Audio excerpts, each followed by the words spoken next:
I really remember the days where I would get clapped in the market just because I was lost on the lower time frames.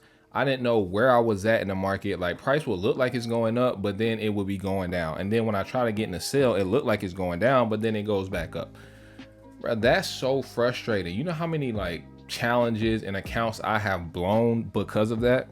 In this video, I'm gonna show you how I was able to fix that mistake, and now I rarely have losing days. I'm gonna show you exactly how the model that I use every single day keeps me from being lost in the market. And not only that, ICT dropped a video last weekend on a new PD array called the first presented fair value gap. And I'm gonna show you guys how I've added this to my arsenal this week. And I've added over 150K in funding, and I went 100% on signals and trades taken in my Discord. So stay tuned to the end of the video and I'm gonna break it down for you. Let's get into it. All right, so looking at the screen, we can see that I took these two trades right here. Boom, here's my TradeZella dashboard. You can see two trades, 100% today. So I'm gonna break this down for you on how I was able to take this trade. You can see both of these trades had basically no drawdown. So let's break this trade down using the model that I have created based on ICT's most highest probability concepts, the Champagne model. All right, so first things first, I like to do top-down analysis. With the Champagne model, it's basically a time frame correlated market maker model combined with a daily candle or a 4-hour candle power of 3, and you want to enter trades at a macro. So that's just like the basic version of it. There is added confluences that makes it even more high probability, but just keep that in mind as we click through these time frames. So here on the weekly chart, we're looking at the NASDAQ. You see this bullish fair value gap right here. It's still holding price. It's holding the halfway point of it. We got bullish SMT at the lows with ES. So what I would do from here is simply go to the correlated time frame with the weekly chart, which would be the 4-hour chart. So as we look at the 4-hour chart, we have this 4-hour fair value gap right here. Once price came back to it and tapped it right there, I was looking for a bullish reaction, because if you take this swing low right here and you take this swing high up here, you can see that the tap of that 4-hour inversion gap from the previous days, it was in a discount range right at the 62 level. Also, if you look right in this area, you can see that we have this empty space of price action. This is on a 4-hour chart. So when you see a 4-hour gap like this, and then we have the tap on the 4-hour IFVG, that could possibly be a good confirmation for longs, as long as you get the confirmation on the correlating time frame. So let's go to the 15-minute chart, since this is a 4-hour key level, and see if we get some type of confirmation that's in line with our weekly and our 4-hour bias. So now we're on our 15-minute chart, and I want you to just take notice of this right here. These swing highs, that was my main draw on liquidity. However, we do have the 12 a.m. open right here. So sometimes when that's right there, I like to take profit a little bit early. That way, if it does reverse on me just from hitting this level, I don't have to sit through another pullback. So boom, what else do we have? We also have a lot of low resistance liquidity on this 15-minute chart. If you look at all of these untapped swing highs here, all the way to the top, that's your original consolidation. So I'm automatically waiting on the smart money reversal. We're at the CE of a weekly bullish fair value gap. We have a 4-hour fair value gap right here. We also have a 15-minute market maker model. We have a 15-minute order block that gets tapped right here with this candle's wick right there. So now let's go to the 1 minute to see if we have a market maker buy model and confirmation that is in line with the 15-minute, the 4-hour, and the weekly. All right, so now we're on the 1 minute chart, and we can clearly see that we have a smart money reversal here. Price has a lot of low resistance liquidity, all these untapped highs here, down into this key level, and then its smart money reverses. So the first sign that the market is switching sides of the curve, when PD arrays on the left side get disrespected and PD arrays on the right side get respected. So when we look at price, we can see a few things. We see right here getting disrespected and then retested right there. Now here is the part where we talk about ICT's new PD array, the first presented fair value gap. The first presented fair value gap is the first fair value gap that's presented within the opening range. So the opening range for the New York session is going to be 9:30 a.m. to 10 a.m. Eastern Standard Time. So if we look right here, this is the 9:30 candle. The 10 a.m. candle is right, boom, right there. That's the 10 a.m. candle. So from this candle to this candle, that's your opening range. The first presented fair value gap is right here. This happened at 9:32. Boom. This purple area right here, that's your first presented fair value gap. I trade macros with my model. So again, let's just run back through the confirmations. We're in the upper half of a weekly bullish fair value gap. We have a 4-hour bullish fair value gap. We have a 15-minute market maker buy model. We have a 15-minute bullish order block. We have a 1-minute market maker model, and we have a 1-minute IFVG at a macro, and that IFVG is the first presented fair value gap.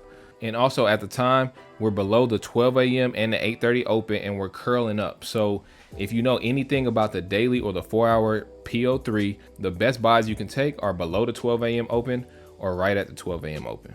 So everything is lining up for a perfect champagne model. And then I get my entry near a macro, 9:50 on the dot. So the first AM macro for indices is going to be 9:50 to 10:10. You can see my entry right here. Boom, 9:50 on the dot as soon as it inverted the first presented fair value gap. And then I just tuck my stop loss right there. Boom, took a partial, and then I was going for this swing high right here, but price was kind of slow at this point. So my runner got stopped in profit here. And then once price came right back to the first presented fair value gap, let me zoom in so y'all can see this. Once price came right back to this first presented fair value gap, this one right here, right there, boom. There's also a 1-minute order block right here. So once price tapped into that, I entered the trade, put my stop loss underneath the halfway point of the first presented fair value gap, and then I just simply targeted my original target, which was up here. Using a standard deviation, you can see the -2 is right there. That's added confluence in the champagne model. You can see it went right to it. Pow. So yeah, this was a great trade. 2 great trades with no drawdown. Again, the first presented fair value gap for the AM session is going to be the first fair value gap between 9:30 open and the 10 a.m. candle. You can use it for entry off of a fair value gap or inversion fair value gap, or you can use it as a target if you notice that price is heading to it. Now, this is the thing. I would never just go on like a 1-minute chart and try to just trade the first presented fair value gap without higher time frame confirmation. So that's why I still use my champagne model every single day. The students in my group use it. I teach it to people, and we have a ton of success with it.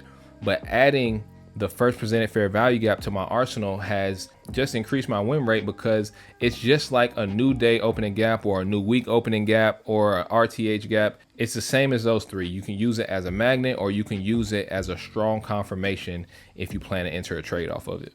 So here's another trade I took implementing the first presented fair value gap. This time I actually use it as a target instead of an entry. All right, so here we are on a 15-minute chart. And you can see that by the daily candle, we are bearish for the day. So I'm looking at this 15-minute SIBI right here, and I can see the wick rejection inside of it, meaning that price is respecting this bearish fair value gap. So because this is a 15-minute chart, I want to go to my 1-minute chart, and I want to look for entry at a macro. So what time does this happen? This happens at 12:46. It's 12:50 macro you can use, and you can see once price rejects this 15-minute fair value gap, which is right here, price holds at this 1-minute fair value gap, and then it forms a small order block right here. I take the entry, and then I simply just target what? The first presented fair value gap over here. Again, 9:32. This is the first presented fair value gap from the AM session. Price is on the way there. It's respecting the 15-minute bearish fair value gap. I enter on the 1-minute, boom, order block, and then boom, it just went right to it. No drawdown, went right to the first presented fair value gap, and then wicked. I took profit. I passed the Apex 50K challenge with just this one trade. And you can see right here, look how price is just respecting the first presented fair value gap. Look at the halfway point. Look how it's going up, retesting it, and it's going right up, and it's just order flow. It's really respecting the first presented fair value gap. You can see right now, this is a live market. It looks like it's coming back to the first presented fair value gap. So now I also want to talk about the PM session opening range and the PM session first presented fair value gap. The PM session first presented fair value gap is from 1:30 Eastern Standard Time to 2 p.m. Eastern Standard Time. So the first fair value gap you see in that time window you know that you can use it for entry and you can use it as a target. So look at price right now. It's just coming down to the first presented fair value gap from AM. And let's find the first presented fair value gap from the PM session. So if we look for the 130 candle, it's right here. So the first fair value gap that we see between 1:30 to 2 p.m., which is right here, is going to be this one. It's a bearish fair value gap right there. So you can see even with the PM first presented fair value gap, look how you could have used that as an inversion for an entry here, maybe a buy, stop loss underneath, boom. Could have maybe bought off this order block since we're back into a 15-minute fair value gap. Boom, could have did that. It's just multiple retests off of this first presented fair value gap from the PM session. So you can just see like how much opportunity there is to capitalize off of this first presented fair value gap. If you were targeting these equal highs right here and you use the first presented fair value gap, either one, the one from AM or PM for an entry, look at this trade, man. Banger. Risking 20 points to win 85. This trade was risking 20 points to win 57. There's a macro in the PM session and it starts at 3:15. That will probably be the one that I would trade if I was trading the PM session. Even though there was some clean moves here, the one at 3:15, the macro, it usually brings a lot more volume. All right, guys, so there you have it. There's two ways that you can use the first presented fair value gap. You can use it for entries, you can use it for targets. And also, if you do want to trade live with me and my team, free for 7 days, click the link in the description. I'll teach you the champagne model. We have plenty of sniper students in the community that's willing to help you as well. So that's all I got. Until the next video, out.